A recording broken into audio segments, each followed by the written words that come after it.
This is Akashavani Mangaluru.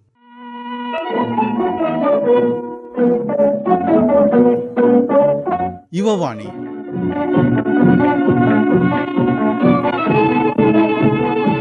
Dear friends, welcome to today's English Yuvavani program. In today's program, we have two talks: Geology, an application of the earth by Santhosh Prabhu, and Dreams and Goals by Noel D'Souza.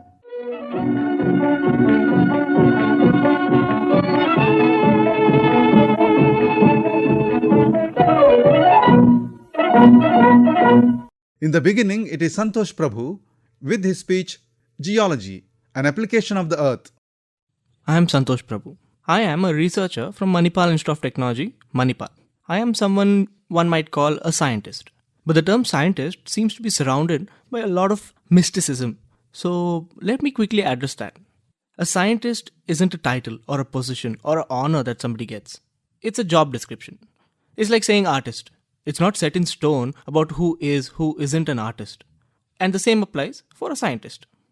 Generally, anyone who works towards the understanding of our world, this universe or life or anything natural, and tries to figure out its inner workings is considered a scientist.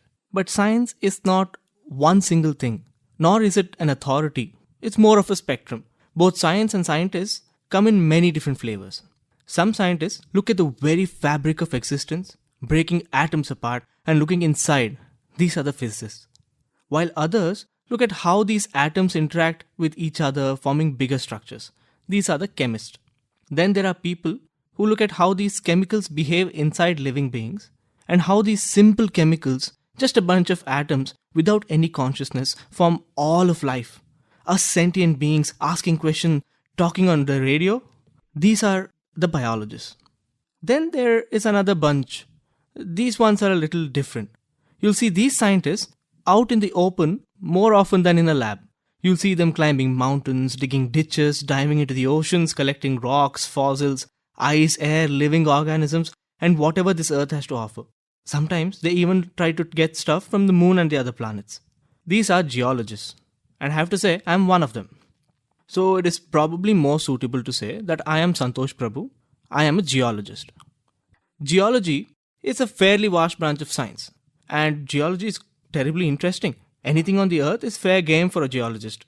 And if an adventure is something you seek, you have come to the right field of science. Becoming a geologist isn't too difficult. Almost anyone who's interested can have a career in geology. The most common way to become a geologist is by studying geology or earth science in a bachelor's degree. Usually this comes in the form of a BSc course.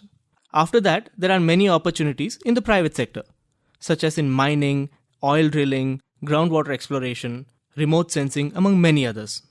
The public sector also has many opportunities here.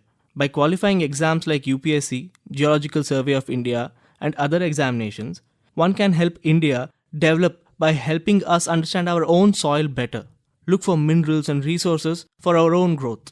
However, if you wish to further expand your knowledge, an MSc degree in geology is a great option. Here, you can do an MSc either in specialized branches, such as use physics to understand geology, that's geophysics, use chemistry to understand geology, geochemistry, and you can do this after a bachelor's degree either in geology or related fields of science, such as chemistry, physics, environmental science, civil engineering, etc. So in MSc, as I said, you can choose a subspecialty or you can do a master's degree in geology as a whole. After this, your career opportunities increase by quite a margin. The opportunities we already discussed are still available, while more doors open in the private sector. Large construction projects are constantly looking for geologists who can tell us the right place to build things.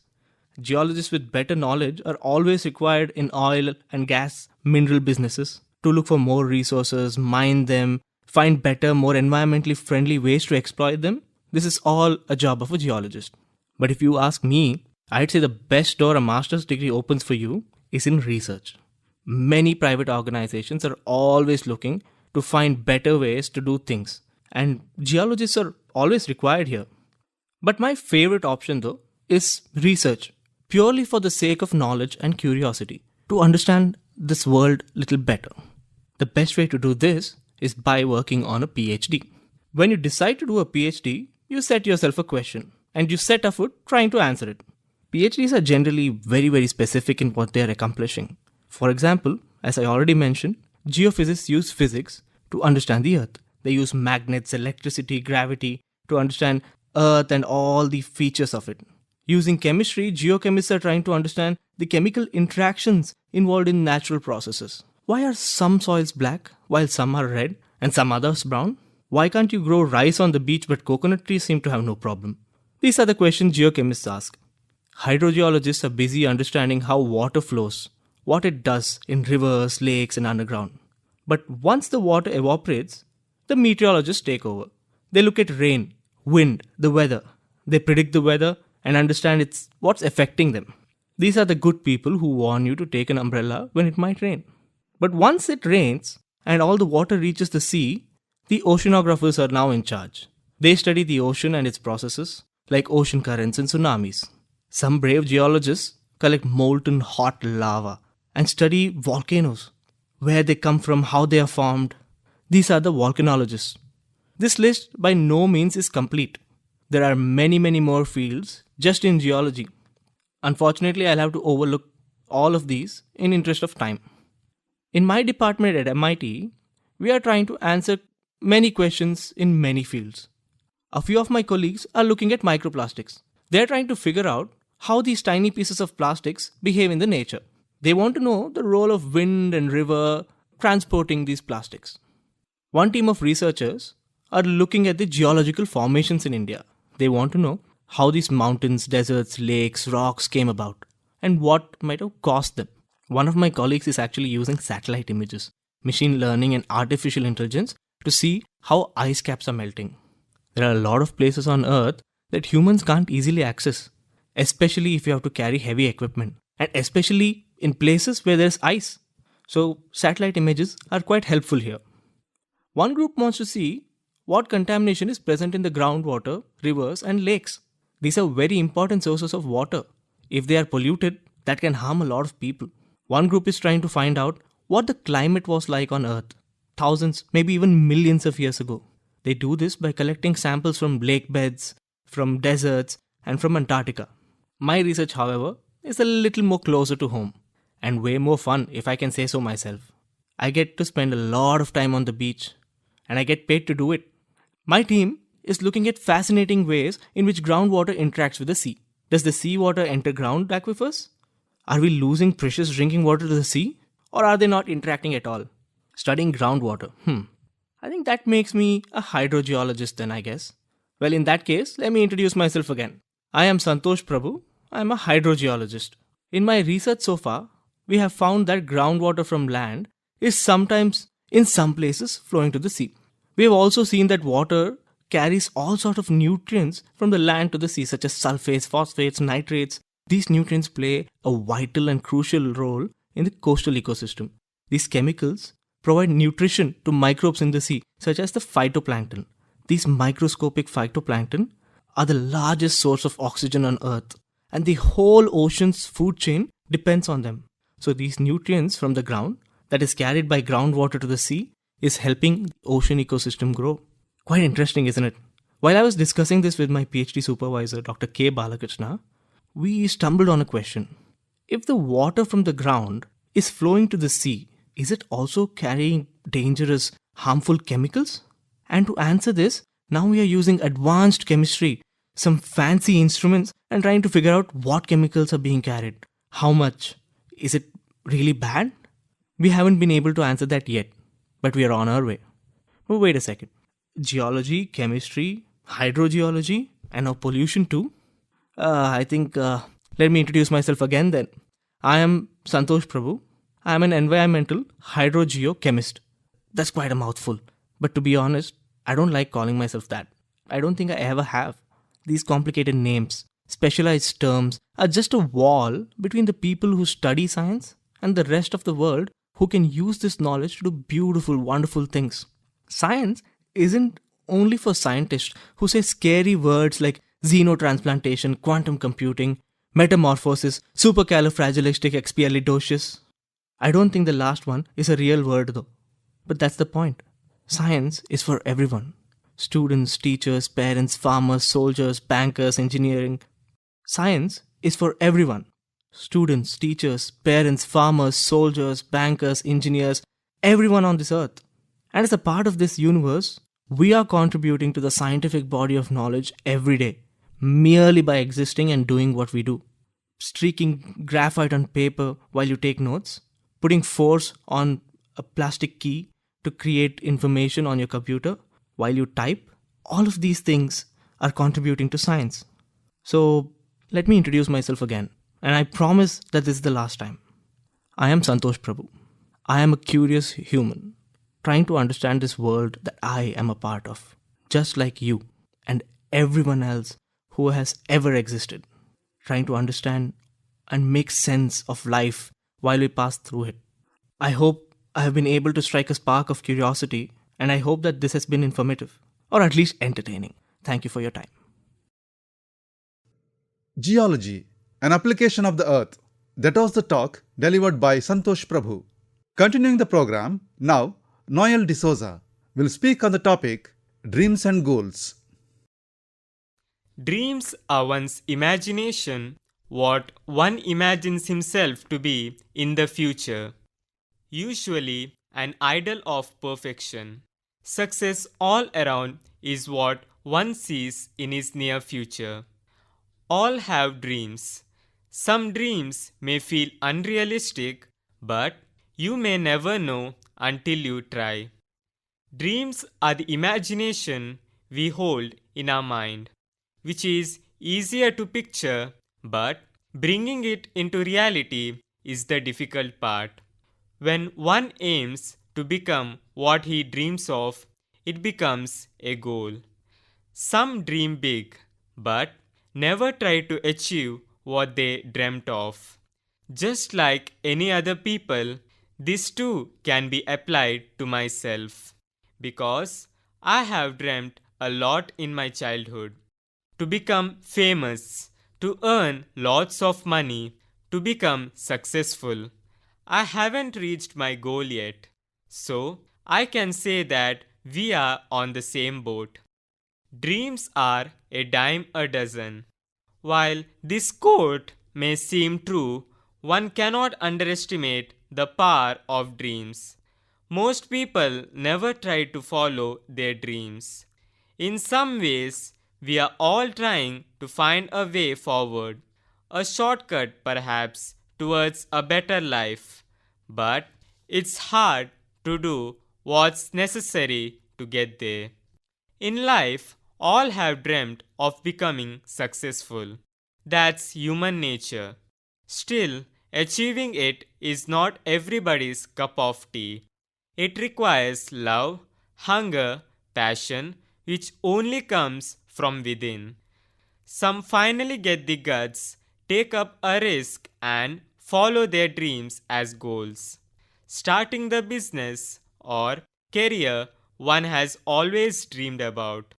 We invest time, money, and energy upfront and hope things will take a turn for better.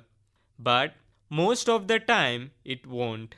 After a period of time, one starts getting frustrated as nothing is happening, so one is ready to give up and put his dreams out of its misery.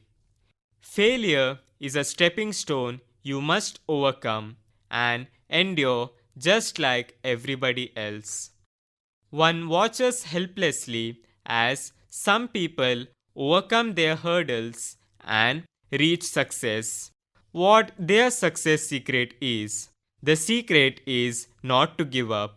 Keep trying until you succeed. Most people often misjudge a failure as an end, while successful people treat a failure as a lesson to be learned, mistakes to be corrected on this path towards success.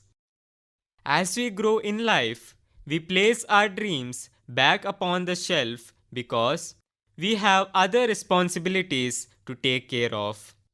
Problem lies in this mentality of people, where most people are too idealistic.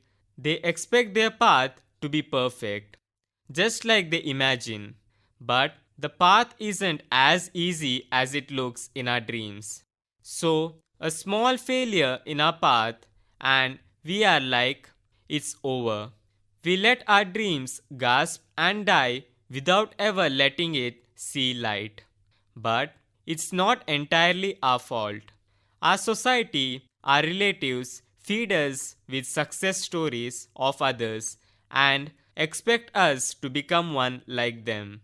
A person succeeded because he followed this path, so you too must follow the same, is what we are feed inside our mind. This must be changed. So, what are goals? A goal is our final destination, a peak towards which human beings strive for, give their all in order to reach success. Goals are usually set by us in order to achieve greatness, perhaps recognition too, for which a person works day and night vigorously with only a single aim in mind, that is, to achieve the dream itself. Perhaps one may feel, what's the need for a goal? Enjoy your life fully without any care for tomorrow. A motto people usually follow because one may never know when he'll die. So, why worry about tomorrow? A day which is doubtful for anyone. Such mentality can be seen in many people around. What I feel is dreams and goals give our life meaning. They act as a catalyst for our meaningless life to be meaningful.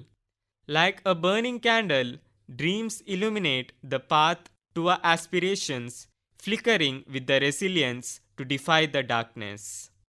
My motto for life is wanna dream? Dream big.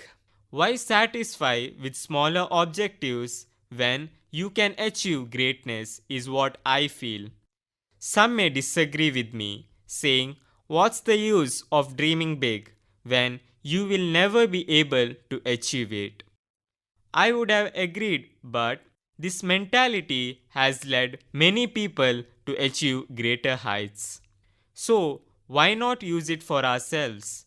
Why not challenge ourselves to try aiming a little higher than the usual goal we set for ourselves? Perhaps this mentality would give birth to many extraordinary or say legends in different fields of society. When I talk about this mentality, we have witnessed people live with it and become successful in life. An example for this is Sir Abdul Kalam, the missile man of India. A legend, I would say, because he is an inspiration for people like us. The reason is simple. He came from a middle class family just like many of us. Still, he achieved greatness and showed us that our status alone won't decide our future. Instead, one's passion, hunger, dedication towards achieving your goal will. What if Sir Abdul Kalam had given up on his life dreams, saying, what can a middle class family boy achieve? Then we wouldn't have witnessed an iconic character like him grow. Many of our young minds are giving up on their dreams just because of their family status. Once you set up a goal for yourself, no set of obstacles are strong enough to stop you if you are determined to achieve it. People are more focused on achieving their goals that they forget what it's like to enjoy themselves. One gets so obsessed with their pursuit that they overlook the journey itself. Goals you set for yourselves are your desires. So, enjoy the journey you choose in achieving these goals.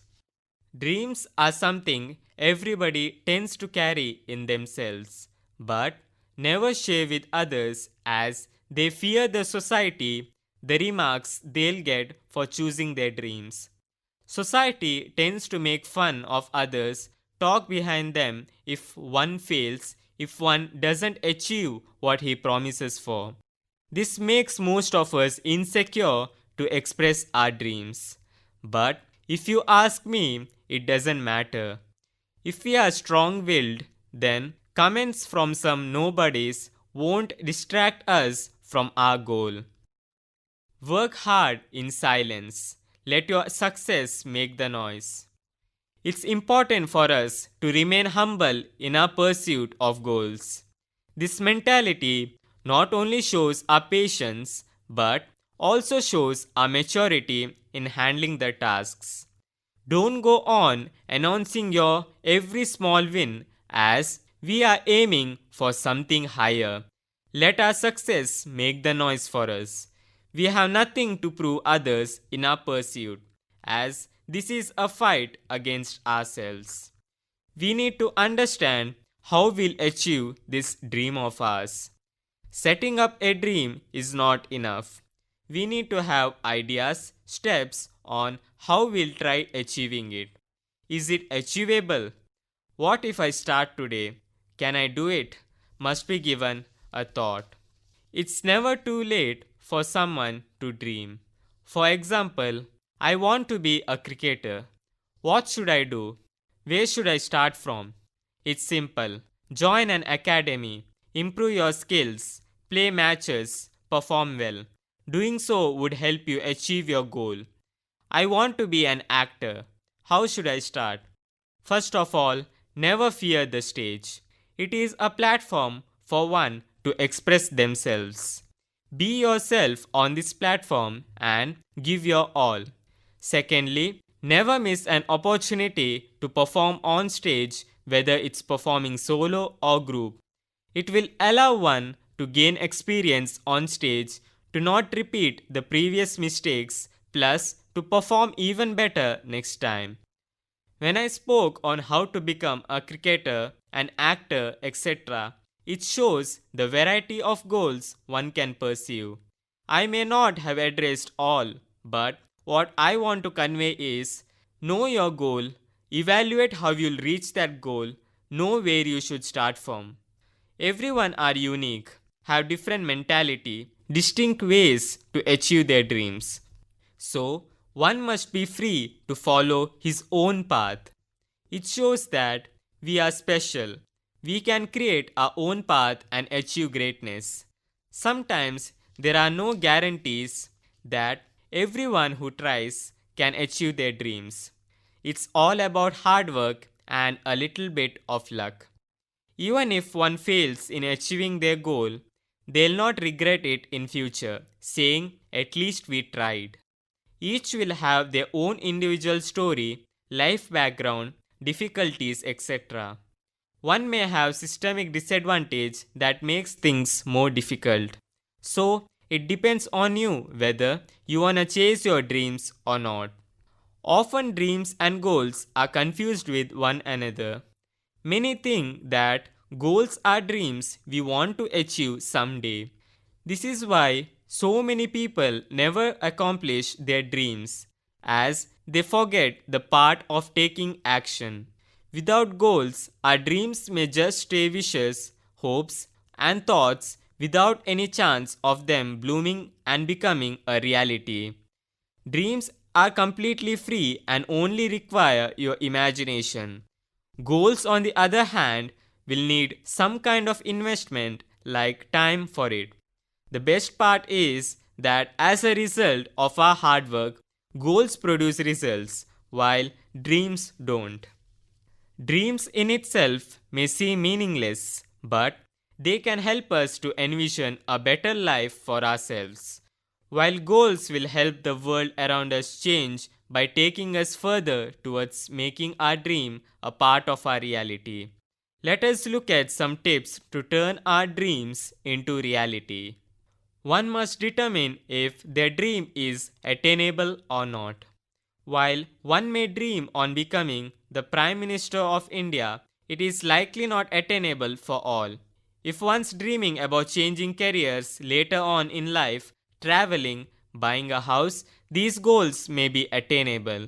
Think about your life and your situation and what dreams you have that can be accomplished within your life. If a dream is attainable, it might help one to share it with others. By doing so, we are setting it as a goal and giving ourselves a sense of accountability. Feel free to ask for any advice from your loved ones if you're in a tricky spot. There is no shame in asking someone with greater experience in life. Now, let's see how to turn a dream into reality. Working diligently towards a goal is how you turn a dream into reality. Long-term goals aren't achieved overnight. They require dedication, determination, and commitment from our side. Breaking down larger goals into smaller mini goals will help us reach our overall goal. If we start to get off track, it's alright to lean on our close ones with whom we have shared our goal, as they can help us to stay on track when we are struggling. When we do finally reach our goal, take time to celebrate. So often, people won't even attempt their dreams for fear of failure. You, on the other hand, have worked hard and accomplished your dreams.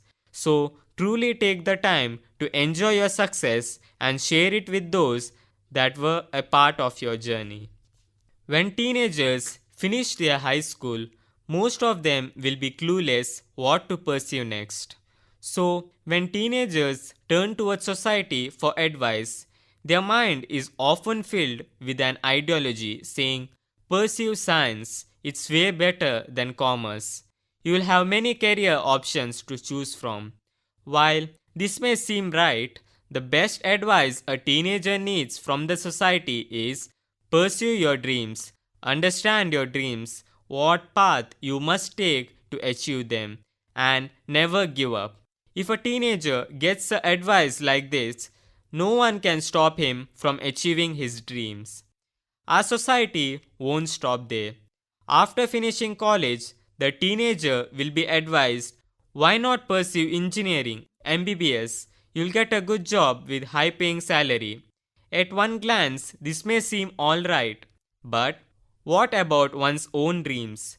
Nobody cares or even thinks of asking what the teenager wants. This is our current society. What our teenagers do? They do exactly what is asked of them, irrespective of their choices. Their dreams keep on sailing further and further away, without them even realizing it. Finally, the teenagers achieve what is expected from them. Now, what's next? There's no one for them to guide forward. They are left on their own to decide their future. I'm not saying the society is bad. It's just that half-baked information is enough to confuse these young minds. So, why not let the child decide for himself? He may fail, but at least he won't have regrets later on. So, the society must change itself to help these teenagers know the importance of one's dreams. Fighting against all odds in order to make your dream a reality takes guts, and that's the thing today's teenagers are missing. I hope everyone listening to this will chase their dreams, turn them into goals, and taste success. Dreams and goals. That was the talk delivered by Noel D'Souza.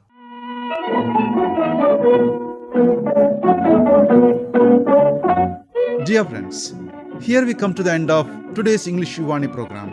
See you next time. Thank you.